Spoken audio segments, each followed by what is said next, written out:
All right, I think if we can get everybody's attention, we're just about ready to get rolling.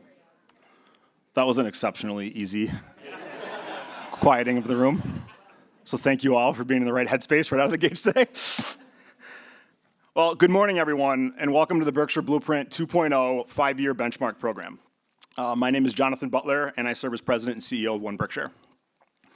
So I want to start this program. We're going to try to move along as quickly as possible. We have a lot of content, but we have a lot of good changes up here of different organizations we're going to hear from. So first thing I want to do is some acknowledgments. Starting with, we're joined today by our state senator, Paul Mark, who is in the back.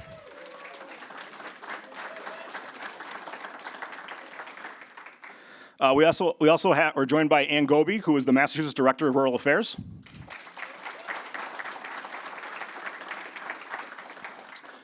We have Mark Antonio Williams from Elizabeth Warren's office.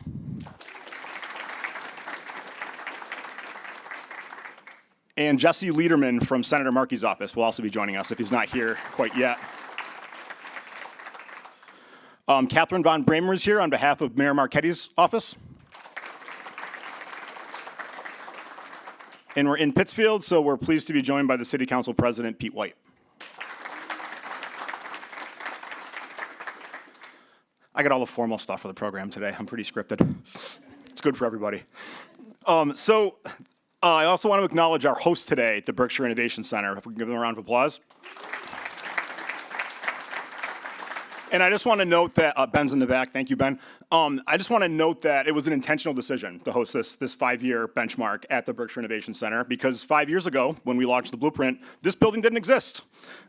It was well on its way to construction and then ribbon cutting about a year later, but this building has been a wonderful example of the exact themes and goals that the Blueprint tries to establish, which is bringing people together, collaborating. This is really a hub of activity that represents all the best things that we're doing in the economic development world in the Berkshires. So we're really pleased to be here. I want to thank the Blueprint Steering Committee. We have several of you out in the audience. That's a group of about 70 people that we've pulled together on an annual basis since the initial launch of the Blueprint to kind of check things in, look at what the opportunities are, what the challenges are, what the new emerging issues are. I want to thank my board chair, Lori Kiley from One Berkshire, who's been a strong supporter of this work. And I also want to thank Tyler Fairbank, who is the chairman of the Berkshire Business Roundtable and the chairman of the Blueprint Steering Committee. So Tyler, thank you as well. And then also just all the rest of you. You're all partners, you're practitioners, you serve on the boards that are involved with all this work. I thank you for being in this room today. We thank you for joining us, and it's all of you that make this work happen, so thank you. So jumping in. So on the one hand, it's hard to believe that it's been over 5 years since Ben Lamb and myself stood in front of nearly 300 people at the Colonial Theater attempting to explain this whole framework that we call the Berkshire Blueprint. But on the other hand, 2019 is in the very distant past. We've seen the world change, the region change, and our plans change. We've lived and worked through a pandemic that consumed nearly 3 years of our lives and continues to influence it today. Yet despite all of that, we stand here today at the halfway point of a regional strategy that is still very active, but like each of us, has had to pivot, adjust, and rethink its priorities. In 2019, the last thing on our mind was the thought of a life-altering global pandemic. But then that's exactly where we were a year later with the Blueprint 2.0. The impacts of the pandemic are vast, complicated, and will continue to influence how business is done in the Berkshires and beyond for years, if not decades to come. And that was something that we did not plan for. Another issue we didn't plan for, housing. 5 years ago, we launched the Blueprint 2.0, and we'll own this. We essentially missed housing as a potential area of crisis. It was alluded to in that work, but it wasn't really one of those issues that really floated to the surface. And it wasn't until 2020, with the pandemic effects really emerging and the impacts of that on our community, that we began to wrap our collective minds around the depth of the problem and how significantly it was impacting every walk of life in the Berkshires and beyond. So while both the pandemic and the housing crisis were curveballs for the Berkshires, the Blueprint significantly strengthened our ability to respond to both. It didn't necessarily do that by calling out specific solutions from a report that was developed throughout 2017 and 2018, but instead by helping us establish a framework from which we communicate, collaborate, and collectively work together towards improving the common quality of life here in the Berkshires. The blueprint created cluster groups that could more proactively focus on common industry challenges and opportunities. The blueprint called out cross-cutting issues that impact all of us and began to assemble working groups and task forces to address those issues where gaps existed. The blueprint laid out a call to action for organizations, thought leaders, and passionate residents to find their place in the work and do their part to help move us all forward. One Berkshire serves simply as the steward of the Berkshire Blueprint. It is, and always has been, intended to be owned by all of us and implemented through collective impact. Our program this morning is designed to move along quickly and feature a combination of reporting out and some storytelling, highlighting some of the bright spots but acknowledging the uphill battles that we must continue to fight together. Ben Lamb, One Berkshire's Vice President of Economic Development, is going to take you through some key highlights, changes, and important takeaways. We also want to emphasize some storytelling related to the blueprint, and we'll have brief presentations from both E4All Berkshire County and the Blackshears Community Empowerment Foundation. Finally, we'll wrap up with a powerful video highlighting the inspiring evolution of the stationery factory in Dalton. So once again, I want to thank you all for joining us this morning. We hope you enjoyed this presentation and the information that we're sharing. And at this time, it's my pleasure to welcome Ben Lamb up front. As I said a few moments ago, One Berkshire serves as the stewards for the blueprint, but it's truly Ben and his team working on economic development at One Berkshire that serve as the day-to-day caretakers of this critically important work. Thank you. Ben.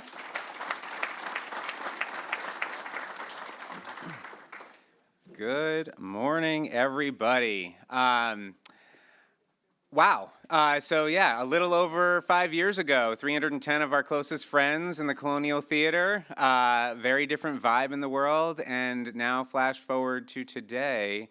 And for me, it's been really rewarding to see how this document, which I'm sure you've all seen either virtually or physically, still has incredible relevancy. And so what we're going to do today is not rewriting the document. We're not taking that and throwing the baby out with the bathwater, so to say. We are actually updating it. We are improving upon it. We are readjusting it for what today looks like.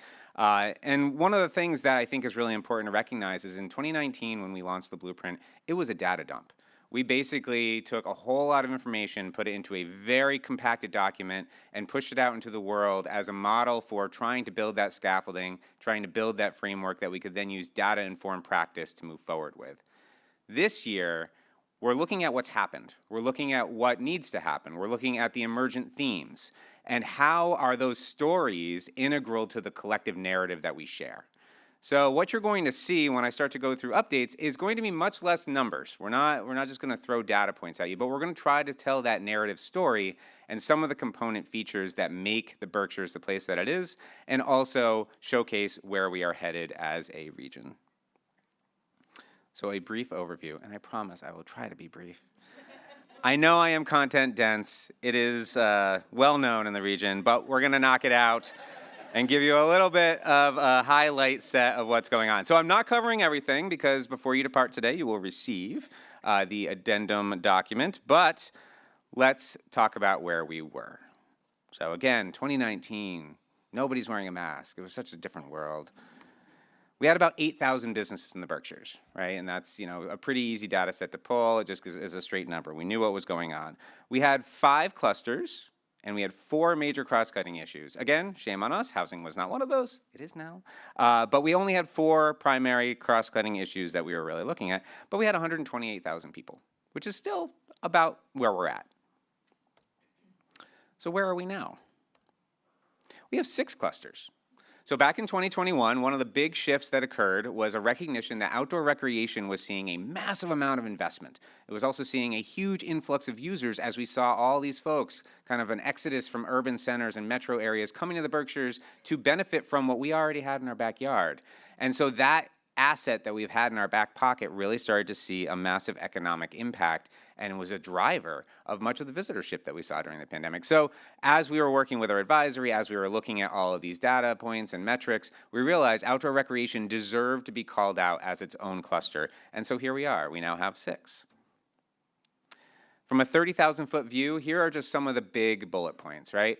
The inextricable housing needs and how that's associated with economic development. We went from a housing crunch, which was sort of there, to a housing crisis quite quickly over the last 5 years.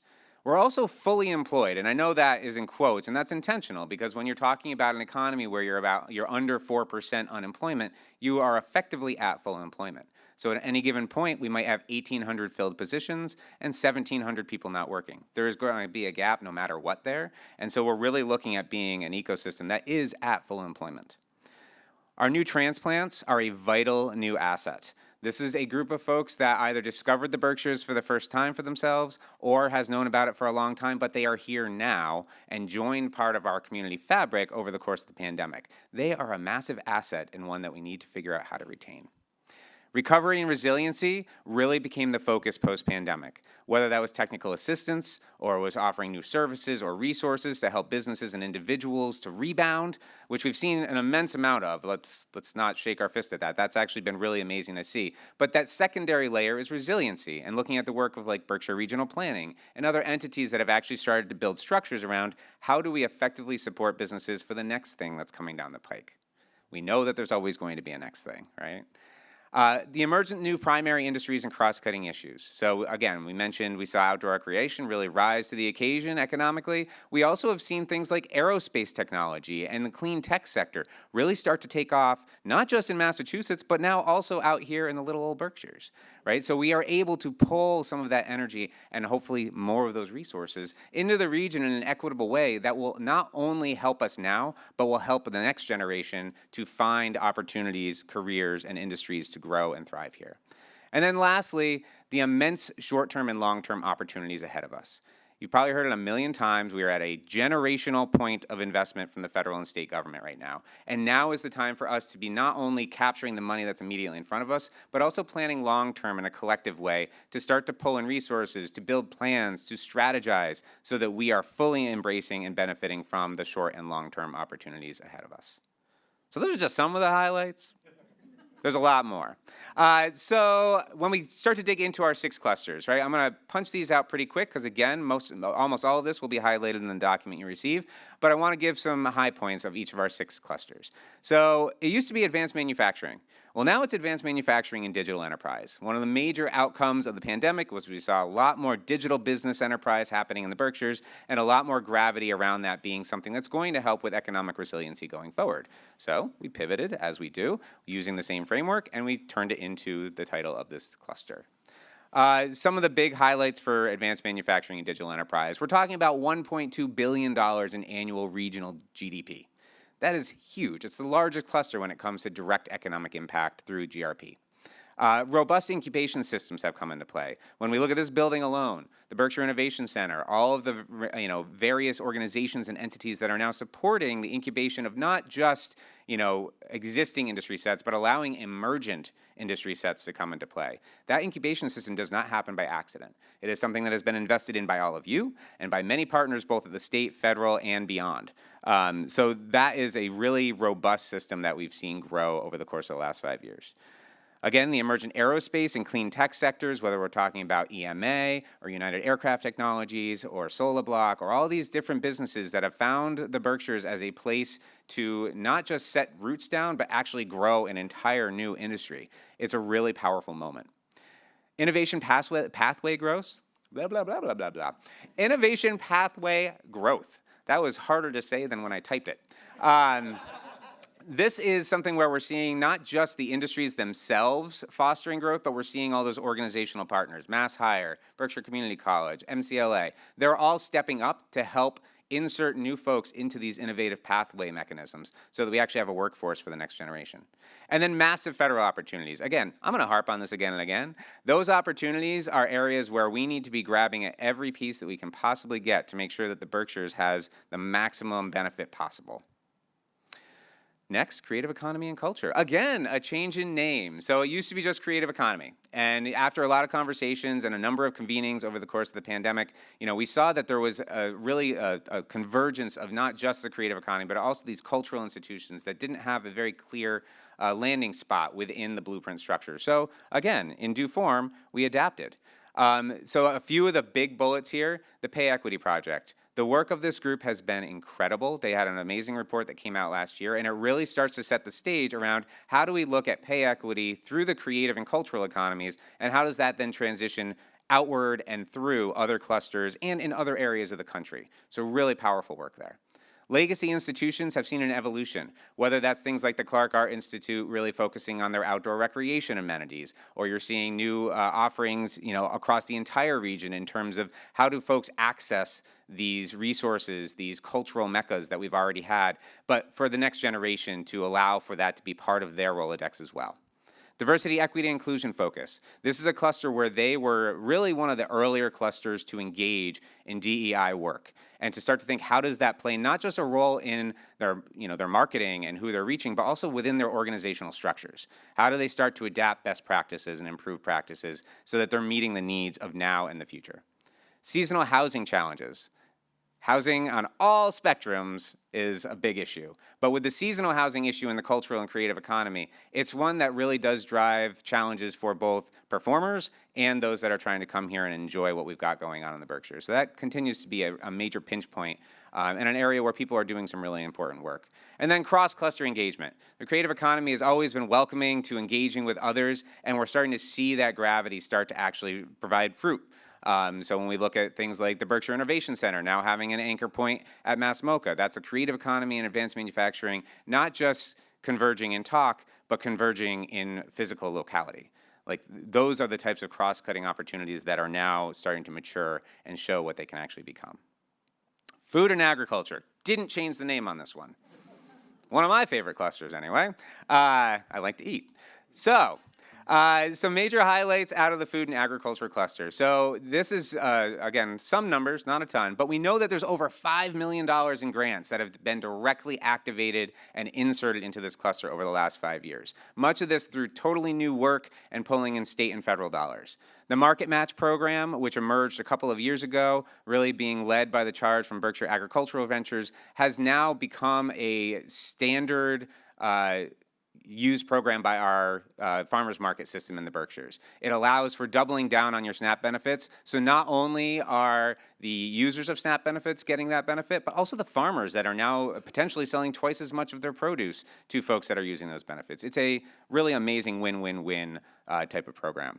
Value-added production focus, whether we're talking about keeping things out of the waste stream, using parts of an animal that can't be used for human food and using them for other types of uses, whether that's dog food or treats or things like that.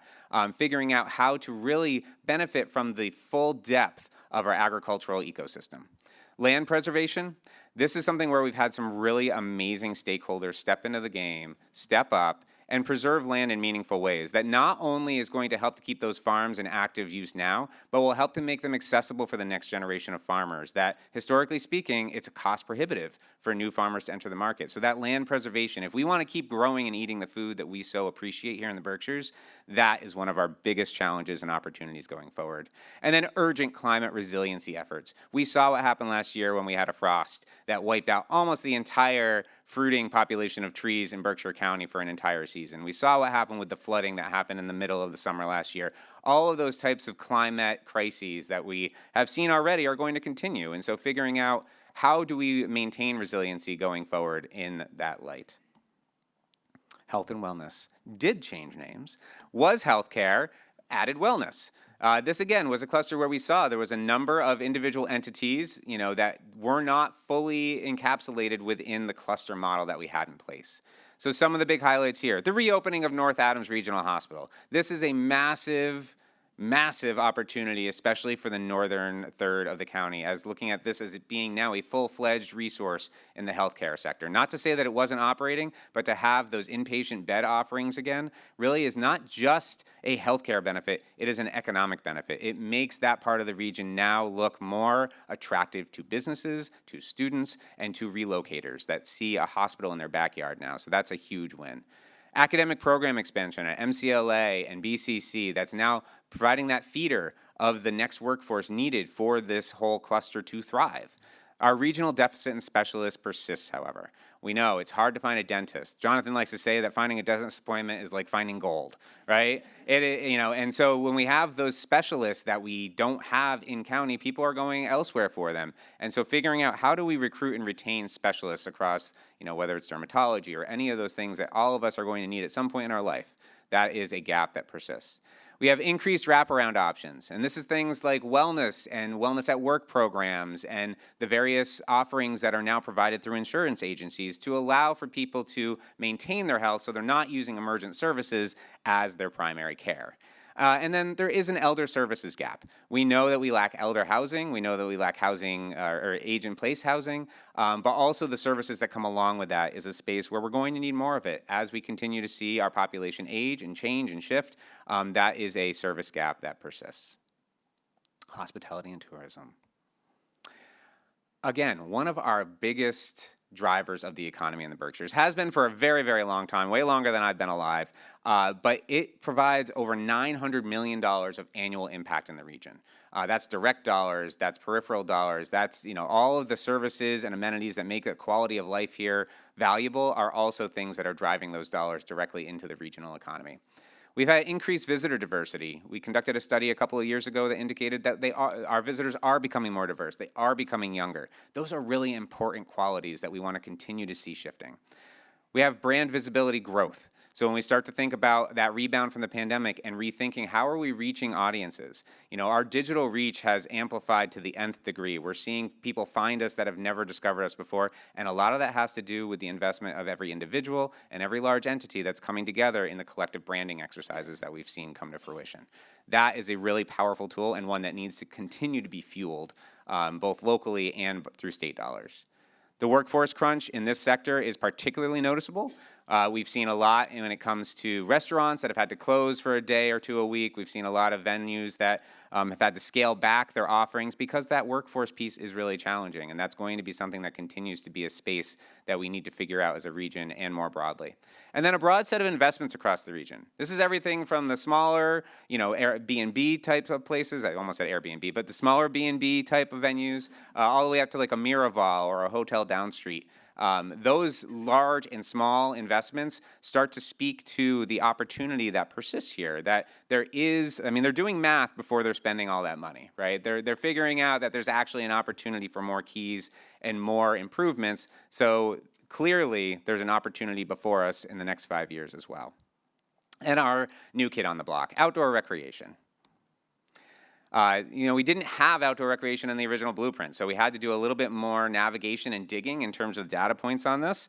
We did, for this project as a whole, we did talk to over 100 individual people in one way, shape, or form, and had over 1,000 data points provided to us, not including what we hunted down ourselves.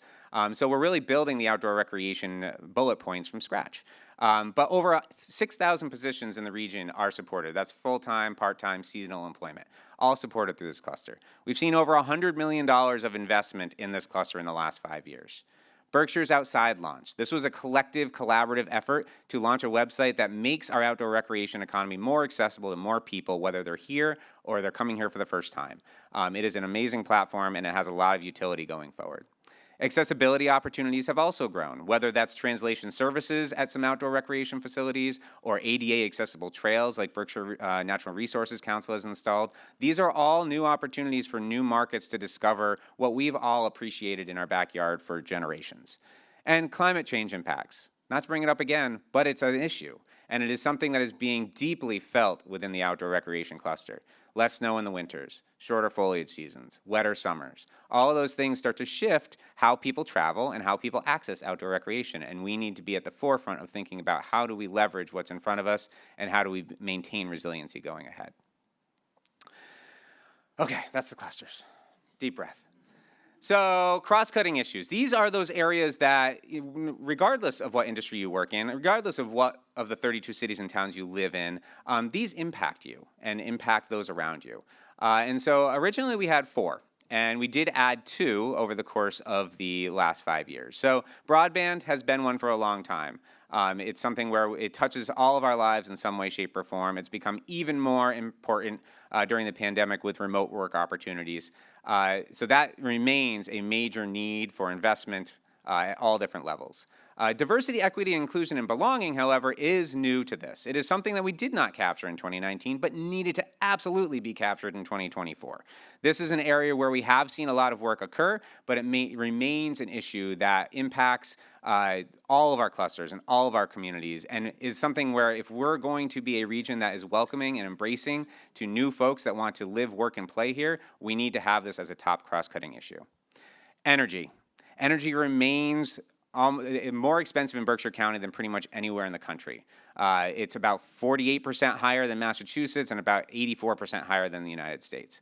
That is a major pinch point for a lot of employers that are trying to come into this region. So that is something where we have to be thinking about how do we address this, how do we decarbonize, how do we become more efficient, how do we do storage, all of those things falls into this energy sector. Population and workforce. Again, we know that our workforce crunch is upon us, or crisis is upon us, however you want to phrase it, but the population did not actually drop as much as we thought it was going to in the last census set, and so we're excited about that. Transportation, we have a lot of opportunities that are coming to a head right now, a lot of research that's occurred, a lot of plans, and now some actual tactical work coming into play. And then the last one, which we again didn't include in 2019, but is very big and bold now, housing. Housing, housing, housing, housing, housing. Regardless of the conversation you're having, it's going to come into play. Whether it's residents, workforce, economic development, redevelopment, blight, whatever the case might be, housing at all of our bands is a gap that we continue to battle and is going to take everyone pulling on the rope. Ecosystem growth, so this was our workforce and our entrepreneurialism, if you remember the blue document that you had in front of you at one point. So just some big highlights here. We need to recruit and retain workers. Again, we had an influx of folks during the pandemic that came here. How do we make them stick? How do we make our educated youth stick? How do we really find a way to recruit new talent and to fill those many jobs that need filling? We've seen over $6 million invested in workforce skills, and almost all of that through mass hire. Like, those resources have come into the county and have been activated in unique ways that are trying to drive that pipeline of workforce skill development. Over 600 entrepreneurs and small businesses have been supported through technical assistance and support. And that's probably a lowball number. We know that there's organizations doing work even beyond those within our network. And so that is a low number, which means we're seeing a ton of entrepreneurialism across the county.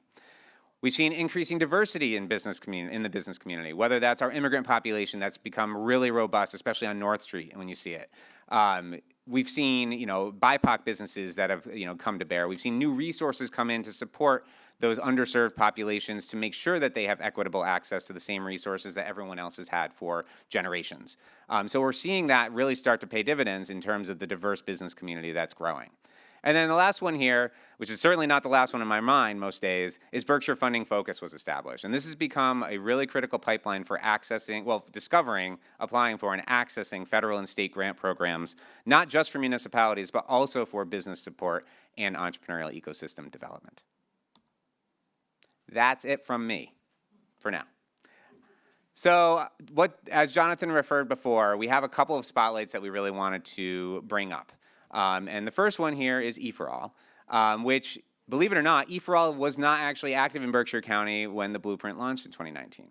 But it is a prime example and case study of what the Blueprint hoped to inspire in terms of pulling together a collective team, facilitated and originally by Peter Taylor from Berkshire Taconic Community Foundation, and really helping to come together and figure out what do we need?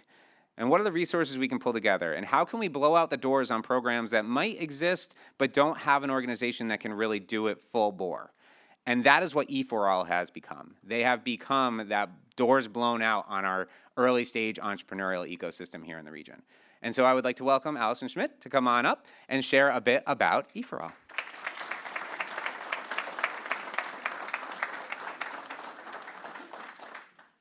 Hi, everybody. Put that there. Hi, everybody. I'm Allison Schmidt, and I'm the Executive Director for E4All Berkshire County. That's Entrepreneurship for All. I did want to mention, I did grow up here in the Berkshires, and so it's been really, really inspiring to see everybody coming together and really making an impact on our community. For those of you that might not know about E4All yet, we're all about making entrepreneurship inclusive and generationally impactful. E4All started in Lowell in 2010, and since then is expanded across Massachusetts, New England, and beyond. Our mission is to cultivate a thriving entrepreneurial ecosystem. Our focus is on uplifting marginalized communities. We believe in not just teaching business skills, but also building a supportive community of like-minded individuals who understand the challenges and triumphs of the entrepreneurial journey. Whether you're just starting out or looking to pivot your business, we want to help. We have two flagship programs, our pitch contest and our business accelerator. The pitch contests are a one-night event. The entrepreneur can come up to pitch for 3 minutes, and then they get 1 minute of questions. It is a grant opportunity. They can win up to $1,500 for a specific project that they're working on for their business. Our hope is that you'll go through our pitch contest and come into our business accelerator, which is where the real impact happens. It is a one-year program, and we break it out into quarters. The first quarter is our intensive course. We give 2 classes a week with local experts. Ben Lamb is one of our experts on an array of topics from, who's your customer, how do you find them, to what insurance do I need for my business. As they're going through those, hitting things, as they're going through those classes, they also get 2 to 3 mentors to work on, each skill that we're working on each week. In the second to fourth quarters, we check in with them, the program staff, monthly to just see, how are things going? We just hop on a Zoom meeting. And then at the end of each quarter, we do an in-person gathering. We invite all of the mentors, and we celebrate the quarter's accomplishments. This is also a grant opportunity, and businesses can be awarded up to $3,500, again, for a specific project or piece of equipment that they're trying to build their next step of their business with. Our goal is to support entrepreneurs as much as we can in that first year and beyond, but I will say it's really the resiliency of these entrepreneurs that makes these businesses successful. So when I was writing this speech, I reached out to our director of expansion and I said, what was your pitch to Berkshire County? Like, how did you, get them to accept a program like this? And he said, oh, no. Berkshire County reached out to us. Berkshire County took the initiative to try something new and see if they can build up their business. So, as Ben said, the Berkshire Taconic Foundation was the first to build this connection with Peter Taylor. Then former Mayor Tyre met with the E4All leadership a few times, and then more organizations like One Berkshire, PERC, and Berkshire Regional Planning Commission all joined in. Then our foundations and local banks made philanthropic investments to make this program possible, as well as some really lovely individuals. This collaboration made our program possible. So it's not only about philanthropic investment, we also needed program collaboration from the other organizations in this community doing this work. So most recently, we taught a class with the Blackshears Leadership Accelerator program, a program that fosters a more collaborative approach to Black community-based talent development and leadership. I'm not going to go too deep into it because they have their own spotlight, but I just wanted to say that they have some really, really amazing cohort members who have some really cool ideas for community projects or businesses. And so hopefully we could give them, we wanted to connect with them, but hopefully we could give them the validation to take that first or second step with those projects. Last summer, the Berkshire Black Economic Council hosted us for a 3-series workshop we called By the Numbers, where we worked with their entrepreneurs on their profit and loss statements and started working on forecasting revenues for the next 18 months.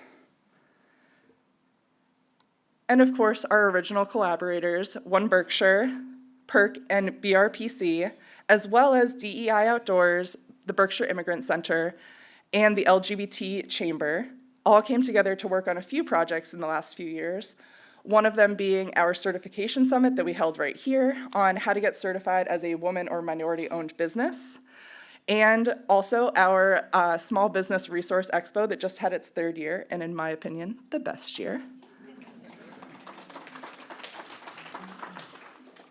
So now that you've had a little bit of history, I wanted to tell you some of the impact that we've made so far.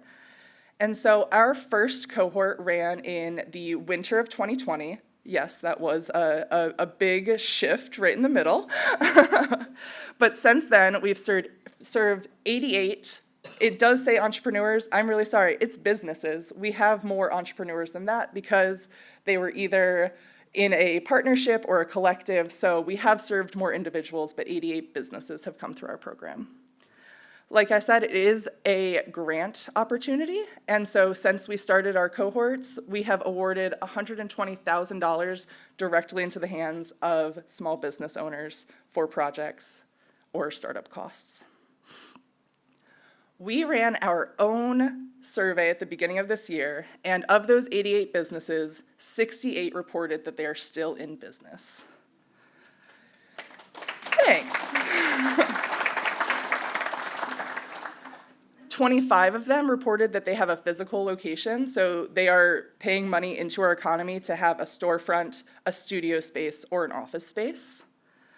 And so these percentages are just for the 2023 cohorts, but in terms of diversity, 74% of our 2 cohorts were women, 22% were Black, Indigenous, or people of color, and 11% were immigrants.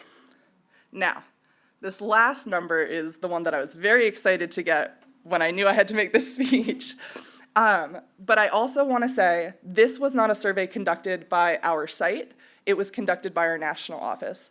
So 68 businesses did not respond to this, 46 did. So just know that not all of the businesses are going into this total revenue for 2023. But in 2023, $1.3 million was generated from our businesses, which is more than double what it was in 2022. Okay, so now that we've had some quantitative data, let's have some qualitative data. So this is Tyler. She is my absolute favorite example of how our entrepreneurial ecosystem can work. Her business is TE The Label. She applied to our program with an idea to start a fashion line. She had a bachelor's degree in fashion design and construction, and when she applied, she included so many branches to her business. And the number one piece of feedback she got after her application was pare it down, pick one thing to focus on while you're getting started up. She came into her interview with a new focus, a new plan, ready to go, ready to focus on her fashion line. And we were like, okay, that's somebody that can take feedback, that's somebody that we can help. And so we accepted her into the program, and this is her with her 2 mentors, Robin Helfand of Robin's Candy in Great Barrington, and Art Blumenthal, who is a retired senior executive that we found through the RSVP program. And they both worked with her on creating a minimum viable product. So starting a fashion line, that's some high startup costs for all of that fabric. And so they said to her, how are we gonna make this work? And so she figured out, I'm gonna do an upcycling line first. And for anybody that doesn't know what upcycling is, that means they take things that already exist and they make them better. And so that would lower her costs a lot and be able to get some revenue flowing.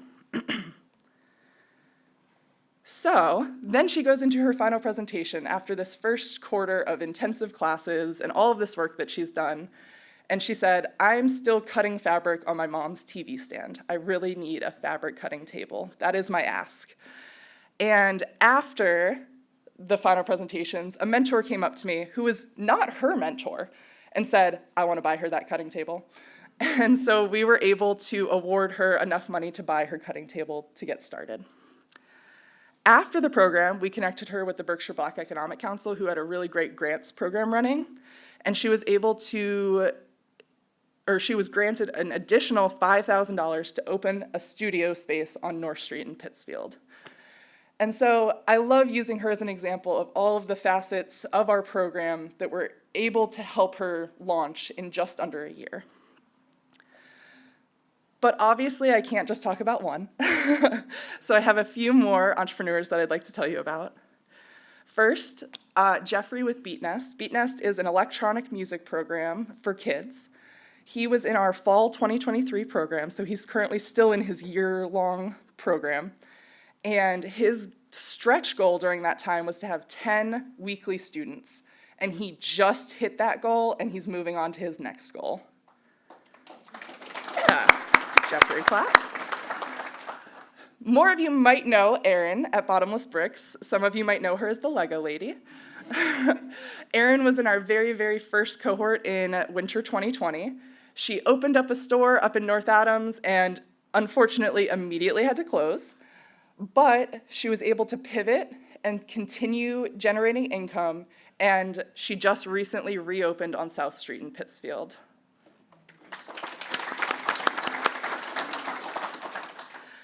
I'm sure a lot of you know about Hot Plate. Mike and Sarah have been amazing. They aren't from the area, but they knew that when they opened, they wanted to have a community space, and they've had a huge commitment to our community and bringing people in and bringing people together.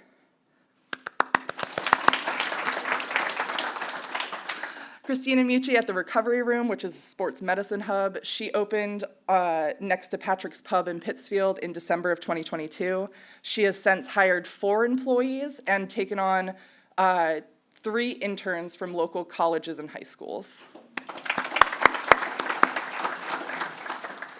Ashley Davidson has Berkshire Thistle and Thorn. She just opened last fall on North Street, and I always like to bring up Ashley because she is gung-ho for our entrepreneurial ecosystem, and she always invites fellow E4All alum to come pop up in her space. And last but not least, I couldn't leave this one out. This is Nene's Deco. She opened her storefront on South Street in Pittsfield. Her grand opening was Saturday last week, so definitely check her out on North Street. And these are just a few of the 68 businesses that are still in business after coming through our program. Next year will be our 5-year anniversary, and we'll have well over 100 alumni at that point. So we're really excited to continue supporting small business in the Berkshires. And just a quick reminder to buy local.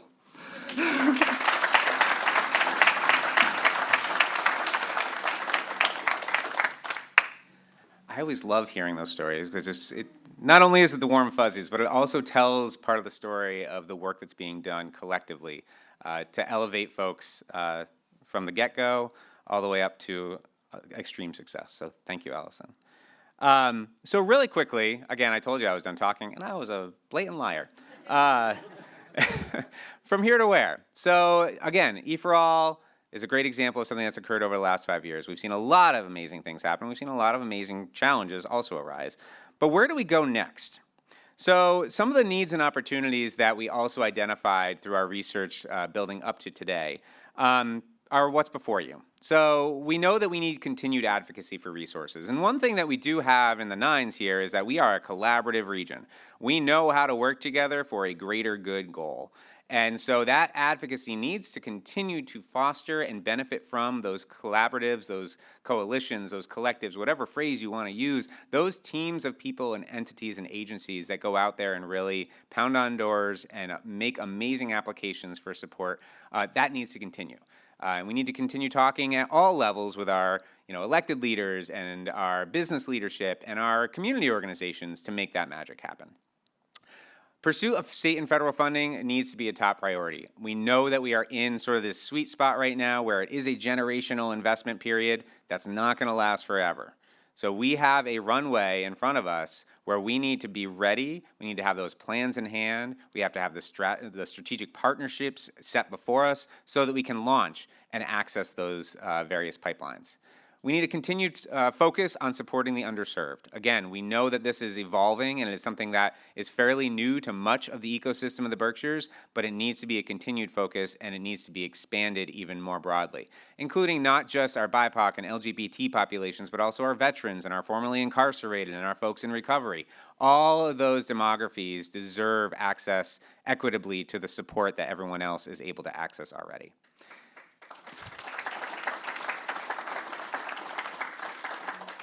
And thank you to everyone who is doing that hard work. We appreciate it. Infrastructure investment. bridges, roads, flood chutes, all those things that, over generations and generations have seen deferred maintenance issues. And we know we are at a critical failure point for many of these pieces of our infrastructure, whether it's through transportation or pipes in the ground or electrical grid or broadband services even.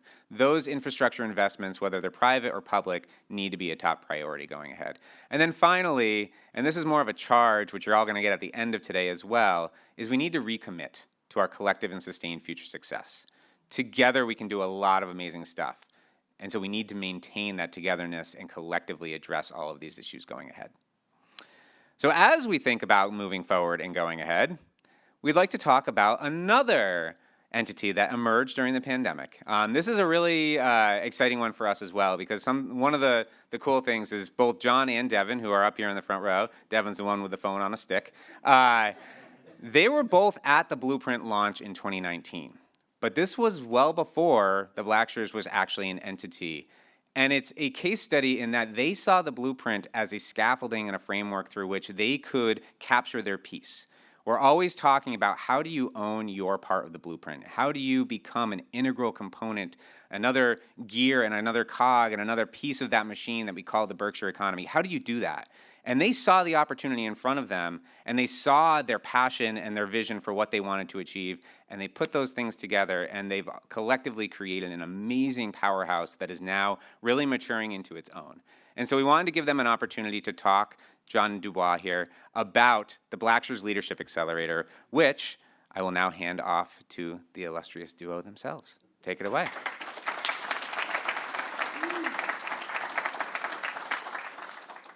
Thank you, Ben. This is a great, and it's an honor to be here this morning. Ben hit me up on email. He was like, hey, I would love for you guys to present, the Blueprint, the Blackshires Leadership Accelerator. And I was like, oh, I emailed him back. I was like, yeah, I got a few people that could talk. He was like, no, John, it's just one or two of you. And you got 10 minutes. So, so this is a culmination of that. But I love the story that you just told, Ben, because there is a history to this. We, as Reset, brought the Black community together about 4 years ago under what is called the Success Idea Jam to really discuss their needs and wants and kind of develop a community and economic development framework for the community and an agenda. A part of that was the leadership development sector that we wanted to pull together. That was also led by DeWatt Thomas, that particular Idea Jam session. And out of that came the idea for the Blackshires Community Empowerment Foundation, but also a leadership development program that the community wanted for the community that not only supported them, but provided them resources and the network to continue to achieve their success in not only business development, but also their projects that they wanted to impact the community positively. So that is the result of that. And so 4 years later, fast forward, we are here right now talking about a very successful program that we are very proud to talk about. So I'm just going to hit it up a little bit and then toss the ball to Dubois. One thing I want to say is that it's a privilege and honor to stand here today to really introduce you to this particular program, the Blackshires Leadership Accelerator program. It's not just about an opportunity, it's a turning point. The Blackshires Leadership Academy is a program deeply rooted in the values of community, collaboration, innovation, specifically designed to empower emerging BIPOC leaders. At its core, our program is about more than just leadership, it's about community and economic development. We believe in the power of unity and collaborations, bringing together individuals from diverse backgrounds to work towards community goals. And we are proud to say that we have engaged over 15 organizations as partners to this program. And some of the notable ones was the thing that really sparked this, and I love what you talk about, Ben, in terms of like looking for funding statewide or national, that really launched this program was the Executive Office of Housing and Urban Development and Business, that the Urban Agenda grant was that sparked this program. And then it turned around and they doubled their grant funding to $100,000 to this program. The other part that we love about this is that not only do we have initial partners, but the initial partners were One Berkshire, Thought Partners, Berkshire Regional Planning, and we also had some notables in terms of Berkshire Bank. And when you say there's a collaborative and there's partners that help kind of build this is what we were really looking at and looking for. New notable partners this year was E4All, which I couldn't wait to get them involved, but also Berkshire Health Systems, which is absolutely a phenomenal that we did. And we just did a cohort session with them last week, and what a powerhouse cohort it was.